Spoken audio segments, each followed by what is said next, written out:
So yes, Caesar knew when he crossed the river that he was sparking a civil war, and that if he was going to survive, he was going to have to seize power. But that he would set a precedent for 500 years of emperors? Standing there on the banks of the Rubicon on that cold January morning, Caesar was thinking about how best to approach Rome and what resistance he might face from his fellow countrymen. He was thinking about his supply lines and whether or not to overwhelm Italy or detour to Spain to cut off Pompey's armies there so they couldn't reinforce his opponent. Was he thinking that in 2,000 years the Russians would be ruled by a Tsar and the Germans by a Kaiser? That in the future his name would literally be synonymous with autocracy? Probably not. He was marching into Italy with but a single legion to overthrow the greatest state in the ancient world.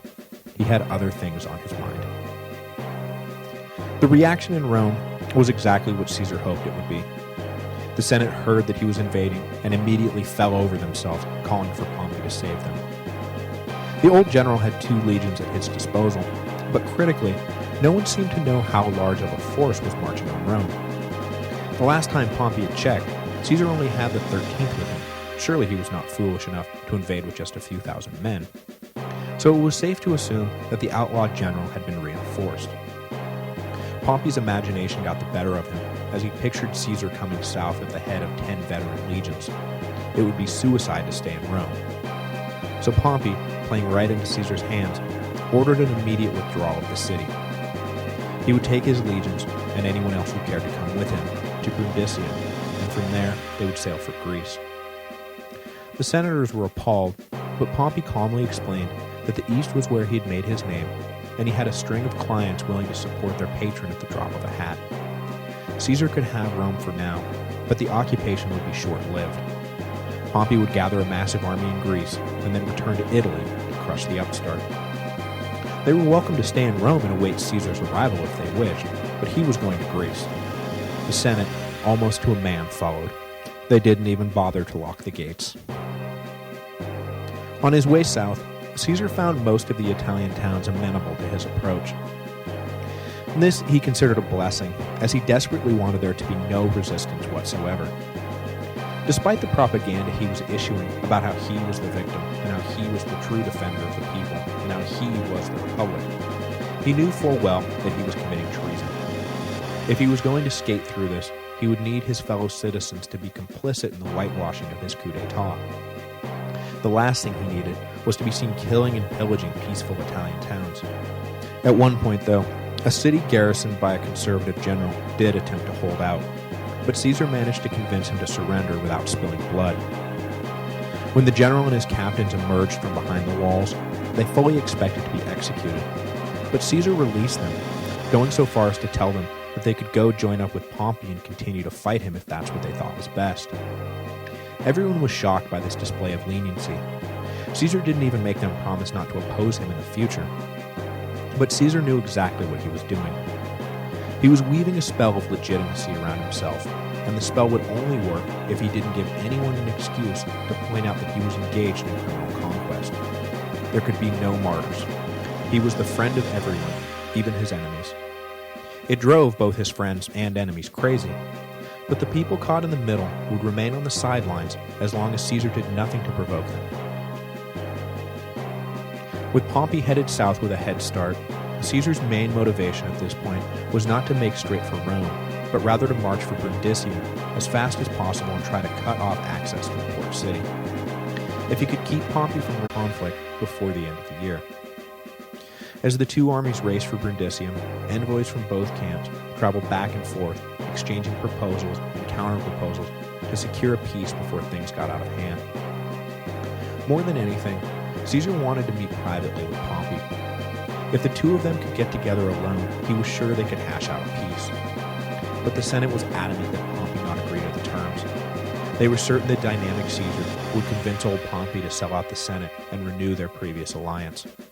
All attempts at talk were foiled. Despite Caesar's double-time pace, Pompey reached Brundisium first and fortified the city. Caesar arrived not long after and laid siege, including an attempt to blockade the port, but his efforts failed and ships from Greece were able to spirit Pompey and the Senate away. Caesar was now in control of Italy, but it was a hollow victory. The entire Republican governing apparatus had fled the peninsula, Even with his mastery of propaganda, it would be hard for Caesar to convince anyone that his control of Italy was legitimate. But there was no time to worry about that now. He wheeled around and headed to Rome, marching into the city in April of 49 BC. It was awkward marching his army into the unprotected city. There was no resistance, but there was also no support. He called a meeting of the Senate to plead his case, but it was a sparsely attended affair, and those who remained in the city were all B-list nobodies anyway. Everyone that mattered was already gone. He received a much more enthusiastic welcome when he addressed the popular assemblies, promising them cash and grain under his administration, but they immediately turned on him when he looted the public treasury to help pay his soldiers. To make matters worse, a stubborn tribune had made a point of physically standing between Caesar and the treasury doors.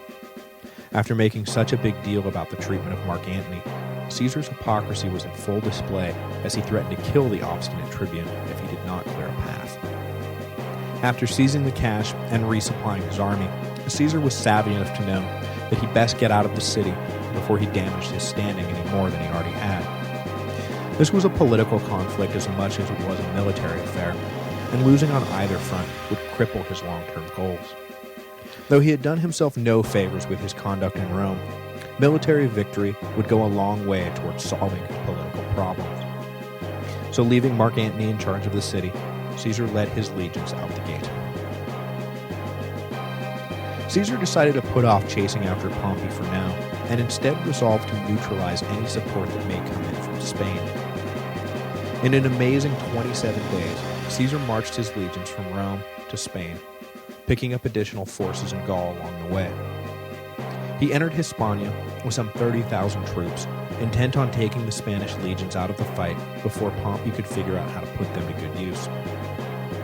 He had expected to meet limited resistance from Pompey's 5 leaderless legions, but the commanders left in charge had no intention of rolling over for Caesar. When the two forces met in battle briefly for an initial skirmish, the Pompeian legions showed surprising resiliency in the field, throwing back Caesar's men, who had grown accustomed to easy victory. But success in the field would not be enough. The local Spanish tribes concluded that if they helped Caesar win control of the empire, he may repay the favor by easing the burden of servitude imposed by Rome. The Pompeian forces soon found themselves bottled up without access to allies or supplies. To prevent any escape, Caesar camped his army practically on top of the enemy, and soon soldiers from both sides began to slip back and forth between the opposing camps to drink and commiserate over what a miserable lot they had all drawn. Fighting fellow Romans is not why any of them had joined up. In particular, the foot soldiers in the Pompeian legions were jealous of Caesar's men, who had grown rich, being led by the great general, while they wasted away supporting a pack of rich old men who didn't care about them anyway. It didn't help when the Pompeian commanders cracked down hard on the intermingling, while Caesar turned a blind eye to the enemy soldiers drinking in his own camp. Soon enough, though, the commanders, out of food and supplies, joined in their soldiers' dissatisfaction. They weren't going to starve to death defending the honor of a bunch of senators. They surrendered, and when Caesar disbanded the defeated legions, the vast majority of them turned right around and signed up to fight for the man who had just defeated them. Stronger than ever, Caesar marched back to Italy. When he arrived in Rome this time, in December of 49 BC, things went quite a bit better. Allies had managed to formalize an appointment to the office of dictator, giving Caesar legal powers he had not had previously. But unlike Marius and Sulla, who had used their powers to murder their enemies, Caesar showed amazing restraint, turning his attention away from revenge and toward the grain supply problems and economic meltdowns that had been caused by the Civil War. Quickly reorganizing the logistics and finances of the state, Caesar then resigned his dictatorship, declaring his intention to serve merely as a consul, which, he reminded everyone, was all he wanted anyway. The citizens of Rome were amazed, and it did much to repair the damage he had done in his first tour through the city. But he would not be staying in Rome for long. Now a consul, with at least a claim to legitimacy, Caesar headed to Brundisium with 7 legions. Pompey had spent the year gathering a massive international army, and it was a sure bet that come the spring it would be pouring back across the Adriatic.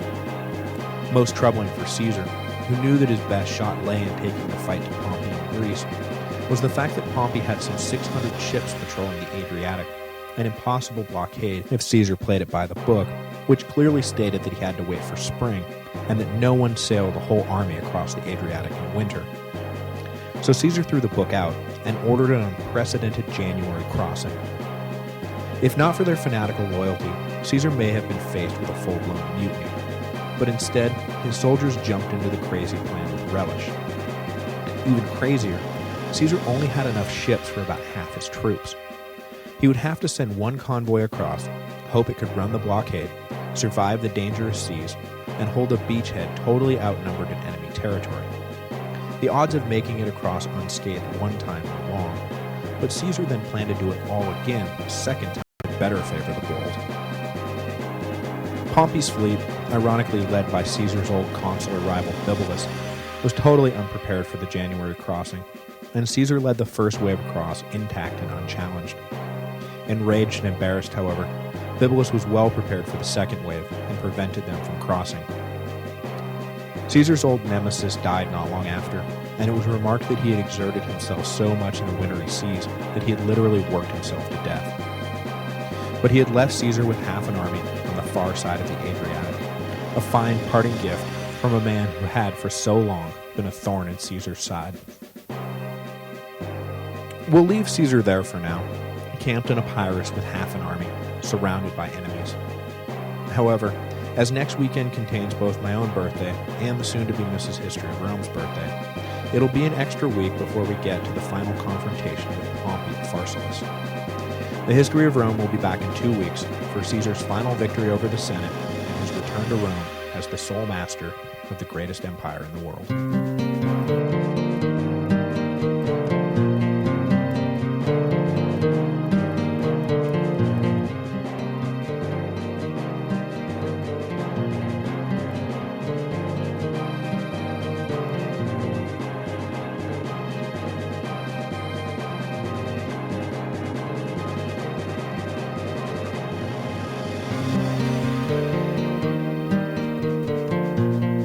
Hello, and welcome to the History of Rome, Episode 44, Caesar Triumphant.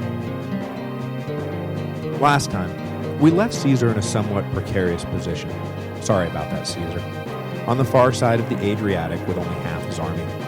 The rest of Caesar's men had been turned back by the naval blockade led by Bibulus, who died denying the second half of his old enemy's army an easy crossing. Pompey, with his well-supplied and much larger army, now numbering some 45,000, humming along nicely, he made no attempt to attack Caesar right away, even with the latter's army at half strength.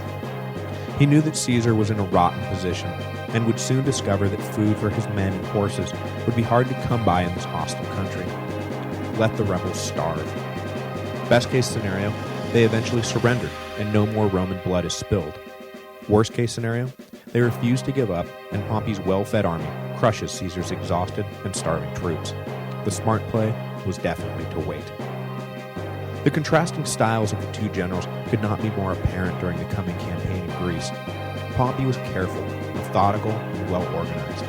He had no need to take risks because time and numbers were both on his side. Caesar, on the other hand, was flying by the seat of his pants, making it up as he went, and taking wild risks every step of the way. I think 99 times out of 100, the Pompey model beats the Caesar model,